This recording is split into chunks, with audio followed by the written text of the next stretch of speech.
एक आदमी ने एक बहुत ही खूबसूरत लड़की से शादी की। शादी के बाद दोनों की ज़िंदगी बहुत ही प्यार से गुजर रही थी। वह उसे बहुत चाहता था और उसकी खूबसूरती की हमेशा तारीफ किया करता था। लेकिन कुछ महीनों के बाद लड़की चर्म रोग से ग्रसित हो गई और धीरे धीरे उसकी खूबसूरती जाने लगी। खुद को इस तरह देख उसके मन में डर समाने लगा कि यदि वह बदसूरत हो गई तो उसका पति उससे नफरत करने लगेगा और वह उसकी नफरत बर्दाश्त नहीं कर पाएगी। इसी बीच एक दिन पति को किसी काम से शहर से बाहर जाना पड़ा। काम खत्म कर जब वह घर वापस लौट रहा था, उसका एक्सीडेंट हो गया और उसने एक्सीडेंट में अपनी दोनों आंखें खो दी। लेकिन इसके बावजूद भी उन दोनों की जिंदगी सामान्य तरीके से आगे बढ़ती रही।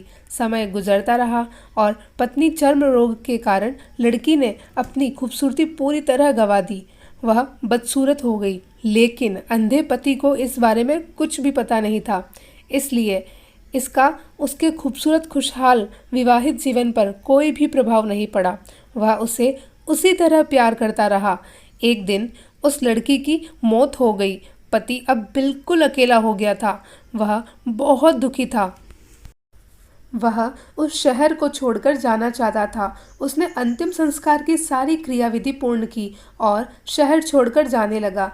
तभी एक आदमी ने पीछे से उसे पुकारा और पास आकर कहा, अब तुम बिना सहारे के अकेले कैसे चल पाओगे? इतने साल तो तुम्हारी पत्नी तुम्हारी मदद किया करती थी। पति ने जवाब दिया, दोस्त, मैं अंधा नहीं हूँ। मैं बस अंधा होने का नाटक कर रहा था, क्योंकि यदि मेरी पत्नी को पता चल जाता कि मैं उसकी बदसूरती देख सकता हूँ तो यह उसे उसके रोग से ज़्यादा दर्द देता। इसलिए मैंने इतने साल तक अंधे होने का सिर्फ और सिर्फ दिखावा किया। वह बहुत अच्छी पत्नी थी, मैं बस उसे खुश रखना चाहता था। तो दोस्तों, इस कहानी से हमें क्या सीख मिलती है आप समझ ही गए होंगे। खुश रहने के लिए हमें भी एक दूसरे की कमियों के प्रति आंखें बंद कर लेनी चाहिए और उन कमियों को नज़रअंदाज कर देना चाहिए। धन्यवाद।